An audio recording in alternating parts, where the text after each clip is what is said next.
నమశివాయ. అందరికీ నమస్తే అండి. మనకు మహాశివరాత్రి రాబోతుంది కదండి. ఆ రోజు శివ పూజ ఏ విధంగా చేసుకోవాలి, శివలింగం ఉన్నవారు అభిషేకం ఏ విధంగా చేసుకోవాలి, ముఖ్యంగా శివరాత్రి రోజు 5 ప్రక్రియలు అయితే పాటించాలి. అవి ఏంటి అనేది ఈరోజు వీడియోలో షేర్ చేయబోతున్నానండి. శివరాత్రి రోజు 5 ప్రక్రియలను తప్పకుండా పాటించాలి. అవి ఏంటంటే అభిషేకం, బిల్వార్చన, శివనామస్మరణ, ఉపవాసం, జాగరణ. ఈ ప్రక్రియలను పాటించడం వల్ల సకల పాపాలు తొలగిపోయి సమస్త కష్టాల నుంచి అయితే బయటపడవచ్చండి. ఆ పరమశివుడు లింగోద్భవ రూపంలో ఉద్భవించిన రోజే మహాశివరాత్రి పర్వదినం. మాఘమాసంలో కృష్ణపక్షంలో చతుర్దశి రోజు ఆ పరమేశ్వరుడు లింగ రూపంలో ఉద్భవించాడు కాబట్టి ఈ రోజు మహాశివరాత్రి జరుపుకుంటామండి. శివరాత్రి రోజు సూర్యోదయానికి ముందే లేచి కాలకృత్యాలను తీర్చుకొని నిత్య దీపారాధన చేసి పూజా మందిరం వేరుగా ఉండి శివాభిషేకం పూజ చేసుకోవడానికి ప్లేస్ ఉంది అనుకుంటే పూజను పూజా మందిరంలో గాని లేకుంటే ప్రత్యేకంగా పీఠాన్ని ఏర్పాటు చేసుకుని పూజను అయితే చేసుకోవచ్చండి. ముందుగా శివపార్వతుల ఫోటో గాని లేదా శివ కుటుంబం ఉన్న ఫోటో గాని పెట్టుకోండి. ఇలా ఫోటో పెట్టుకున్నాక స్వామి వారికి ఇలా మీ దగ్గర ఉన్న పువ్వులతో అయితే అలంకరించుకోండి. మీకు వీలుంటే ఈరోజు తెల్ల జిల్లేడు పువ్వులతో గాని గన్నేరు పువ్వులతో గాని అలంకరించుకుంటే చాలా మంచిదండి. మహాశివరాత్రి రోజున ఆ పరమశివుడు లింగ రూపంలో ఆవిర్భించాడని పురాణాలు చెబుతున్నాయి. ఒకప్పుడు బ్రహ్మ విష్ణువులో ఎవరు శ్రేష్ఠులు అనే విషయంపై వాదన పడతారు. ఆ సమయంలో అనంతమైన అగ్ని స్తంభం రూపంలో పరమేశ్వరుడు అవతరిస్తాడు. ఈ స్తంభానికి మొదలు చివరు కనుగొన్న వారే శ్రేష్ఠులు అని చెప్తాడు. విష్ణుమూర్తి వరాహ అవతారంలో భూమి లోపలికి వెళ్తాడు. బ్రహ్మ హంస రూపంలో ఆకాశం వైపు వెళ్తాడు. ఎవరికి మొదలు చివరు దొరకదు. విష్ణువు నిజం చెప్తాడు, కానీ బ్రహ్మ అబద్ధంగా నాకు చివరు దొరికింది అంటాడు. అప్పుడు శివుడు లింగ రూపంలో ప్రత్యక్షమై సత్యానికి గౌరవం, అసత్యానికి శిక్ష ఇస్తాడు. ఇది జరిగింది మాఘమాసంలో కృష్ణపక్షంలో అర్ధరాత్రి చతుర్దశి తిథి ఉన్న సమయంలో అండి. ఆ రోజునే మనం మహాశివరాత్రి జరుపుకుంటాము. అయితే ఈ 2026 సంవత్సరం మహాశివరాత్రి ఎప్పుడు వచ్చిందో తెలుసుకుందామండి.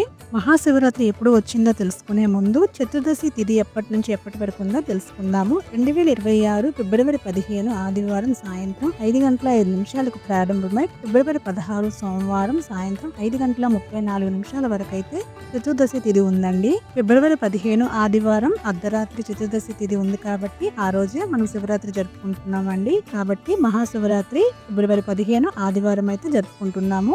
చేసి దీపానికి పసుపు, కుంకుమ, అక్షింతలు, పువ్వులు సమర్పించాలి. ఏ పూజ చేసినా తొలి పూజ గణపతిదే కాబట్టి మీ దగ్గర ఉన్న గణపతి ప్రతిమను పెట్టుకొని పంచోపచారాలతో పూజ చేసుకోవాలి. ప్రతిమ లేకుంటే పసుపు వినాయకుని తయారు చేసుకొని గరికతోనూ తెల్ల జిల్లేడు పూలతోనూ లేదా మీ దగ్గర ఉన్న పూలతోనూ పసుపు అక్షంతలతో గాని పూజించి తర్వాత బెల్లం ముక్క గాని పండ్లు గాని లేదంటే అటుకులు బెల్లం గాని నైవేద్యంగా సమర్పించి స్వామి వారిని పూజించుకోండి. నేను ఇక్కడ శివ కుటుంబం అన్న విగ్రహం పెట్టుకుంటున్నానండి. మీ దగ్గర ఉంటే పెట్టుకోండి, లేకుంటే పెట్టుకోకపోయినా పర్లేదు. ఇంట్లో శివలింగం ఉన్నవారు మహాశివరాత్రి రోజు ఇంట్లోనే అభిషేకం చేసుకోవచ్చు. నేను ఇక్కడ ఇతర శివలింగాన్ని అయితే పెట్టుకుంటున్నానండి. అలాగే నందీశ్వరుడిని కూడా పెట్టుకుంటున్నాను. మీ దగ్గర శివలింగం లేకపోతే మట్టితో తయారు చేసిన పార్థివ లింగాన్ని గాని లేదా అన్నంతో తయారు చేసిన లింగాన్ని గాని పెట్టి పూజ చేసుకోవచ్చండి.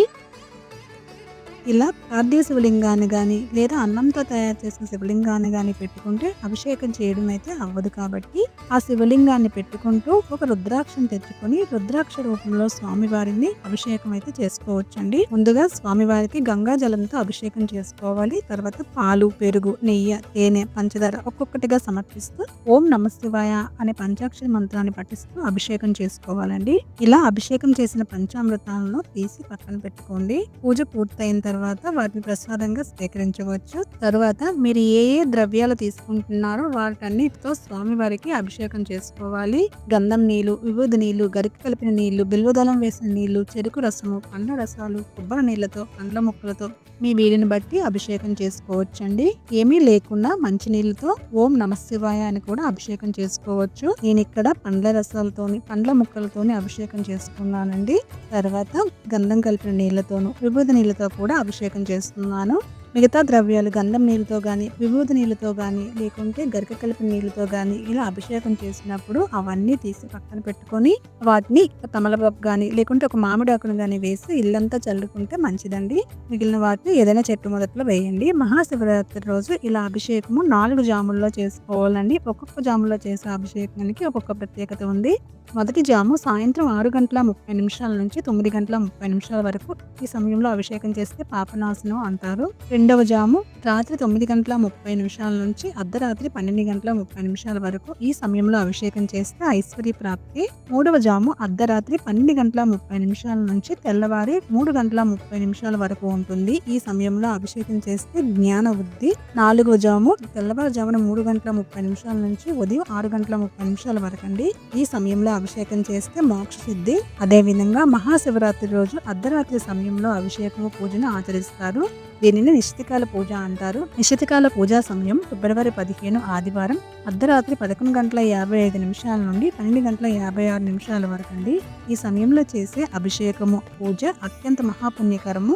ఇలా ఇంట్లో అభిషేకం చేసుకోవడం మీకు వీలు పడదు అనుకుంటే దేవాలయానికి వెళ్ళి కూడా స్వామివారికి అభిషేకము పూజ చేసుకోండి. తర్వాత స్వామివారిని శుద్ధి చేసుకొని స్వామివారిని అయితే అలంకరించుకోవాలండి. నేను ఇక్కడ స్వామివారిని రుద్రాక్షమాలతోను తెల్ల జిల్లేడు పువ్వులతోను నా దగ్గర ఉన్న పూలతోను అలంకరించుకుంటున్నాను. ఈ రోజు కొన్ని ప్రత్యేకమైన దీపాలు అయితే పెట్టుకుంటారు. నారికేల దీపం, రుద్రాక్ష దీపం, అఖండ దీపం, ఇలా కొన్ని ప్రత్యేకమైన దీపాలను వెలిగిస్తారు. నేను ఇక్కడ 2 రకాల దీపాలను అయితే చూపిస్తున్నానండి. అఖండ దీపం ఎలా పెట్టుకోవాలో చూపిస్తాను. దానికోసం ఇత్తడి గాని లేదా రాగి ప్లేట్ ని గాని తీసుకుని గంధం కుంకుమ బొట్టులతో అలంకరించుకోవాలి. వాటిలో 3 గుప్పెల బియ్యాన్ని గాని లేదా గోధుమలు గాని వేసుకుని వాటిలో కొంచెం పసుపు కుంకుమ ఉంచి దానిపైన ఒక పెద్ద ప్రమిదని పెట్టుకోవాలండి. మట్టిది గాని లేదా ఇతరది గాని పెట్టుకోవచ్చు. కొంచెం పెద్ద ప్రమిద తీసుకుంటే ఆయిల్ నిండుకోకుండా బాగా వెలుగుతుంది. నేను ఇక్కడ మట్టి ప్రమిదని తీసుకుని పసుపు రాసి కుంకుమ బొట్లు పెట్టుకున్నాను. వీటిలో నువ్వుల నూనె గాని లేదా కొబ్బరి నూనె గాని వేసుకోవాలి. మీకు వీలుంటే ఆవు నెయ్యి కూడా వేసుకోవచ్చు అండి. అఖండ దీపం ఒత్తి తెచ్చుకొని వేసుకోండి. నేను ఇక్కడ పత్తితో ఒత్తిని తయారు చేసి వేసుకున్నానండి. అఖండ దీపం ఎవరైనా పెట్టుకోవచ్చా అంటే ఈ అఖండ దీపం నియమ నిష్ఠలతో దీపం కొండెట్టకుండా చూసుకుంటాము అనుకుంటే ఈ అఖండ దీపం పెట్టుకొని పూజ చేస్తే శివరాత్రి సంపూర్ణ పూజా ఫలితం దక్కుతుందండి. ఈ అఖండ దీపం ఎప్పుడు పెట్టుకోవాలి అంటే శివరాత్రి రోజు ఉదయం మీరు పూజ చేసుకున్నట్లయితే ఉదయం పెట్టుకొని నెక్స్ట్ డే ఉదయం వరకు ఈ దీపం కొండెక్కకుండా చూసుకోండి. అదే మీరు శివరాత్రి రోజు సాయంత్రం పూజ చేసుకున్నట్లయితే సాయంత్రం పెట్టుకొని నెక్స్ట్ డే ఉదయం వరకు ఈ దీపం కొండెక్కకుండా చూసుకోవాలి. ఇలా దీపాన్ని వెలిగించుకొని పసుపు కుంకుమ పువ్వులు సమర్పించాలండి. అఖండ దీపం వెలిగించిన తర్వాత కొబ్బరికాయను తప్పకుండా కొట్టాలండి. అదే విధంగా ఇంకో దీపం అయితే పెట్టుకుంటున్నానండి. అదే రుద్రాక్ష దీపము. బియ్యం పిండిలో కొంచెం నెయ్యి, బెల్లం, పచ్చిపాలు వేసుకొని పిండి దీపం తయారు చేసుకొని స్వామి వారి నామాలతో అలంకరించుకోవాలండి. ఇత్తడి లేదా రాగి ప్లేట్ని తీసుకొని దీంట్లో 3 గుప్పలు బియ్యాన్ని వేసి వాటిపైన పసుపు కుంకుమ వేసుకొని మనం అలంకరించుకున్న ఈ పిండి ప్రమిదను అయితే పెట్టుకోవాలండి. ఇలా పెట్టుకున్నాక నువ్వుల నూనె గాని లేదా కొబ్బరి నూనె గాని వేసుకొని ఒత్తులను వేసి దీపారాధన చేయాలి. ఇలా వెలిగించిన దీపం చుట్టూ రుద్రాక్షలు పెట్టుకోవాలి. ఒక రుద్రాక్ష ఉంటే ఒక రుద్రాక్ష పెట్టుకోండి, లేక 2 ఉంటే 2 పెట్టుకోండి. అది కూడా లేకుంటే ఒట్టి పిండి ప్రమిద దీపం వెలిగించండి. నారికేల దీపం ఎలా వెలిగించాలి అనేది నేను నెక్స్ట్ వీడియోలో షేర్ చేస్తానండి. ఇలా దీపాన్ని వెలిగించిన తర్వాత దీపంకు పసుపు కుంకుమ అక్షంతలు పువ్వులు సమర్పించాలండి. స్వామివారి అష్టోత్తరాలు చదువుకుంటూ బిల్వదళాలతో గాని తెల్లటి పువ్వులతో గాని పూజ చేసుకోవాలి. ఒకవేళ బిల్వదళాలు గాని లేదా పువ్వులు గాని లేకుంటే శ్వేత అక్షంతలతో పూజ చేసుకోవాలండి. బియ్యంలో కొంచెం విభూది ఆవు నెయ్యి వేసి కలుపుకోండి. ఇలా కలిపిన అక్షంతాలతో కూడా పూజ చేసుకోవచ్చు.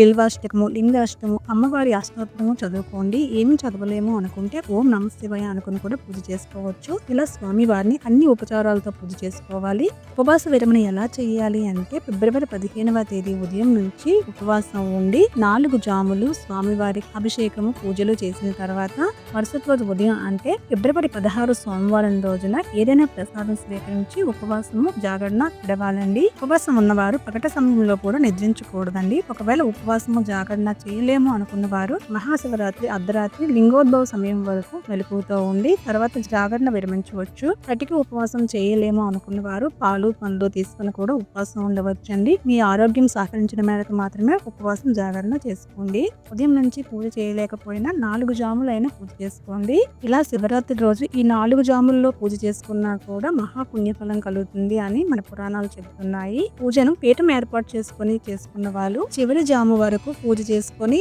హారతి ఇచ్చి పూజా పీఠానికి కదిపి ఉద్వాసం చెప్పాలి. దీపం ఉండగానే ఉద్వాసం చెప్పాలి. అఖండ దీపం కింద, నారికేల దీపం కింద, లేకుంటే రుద్రాక్ష దీపం కింద వేసిన బియ్యాన్ని అయితే మనం ప్రసాదంగా వండుకొని ఇంటింటి పాది స్వీకరించవచ్చు. లేదు నాన్ వెజ్ వండని రోజు అన్నం వండుకొని కూడా తినవచ్చండి. ఇదండి శివరాత్రి పూజా వీడియో. మీకు ఈ వీడియో నచ్చితే లైక్ చేసి సబ్స్క్రైబ్ చేసుకోవడం మర్చిపోకండి.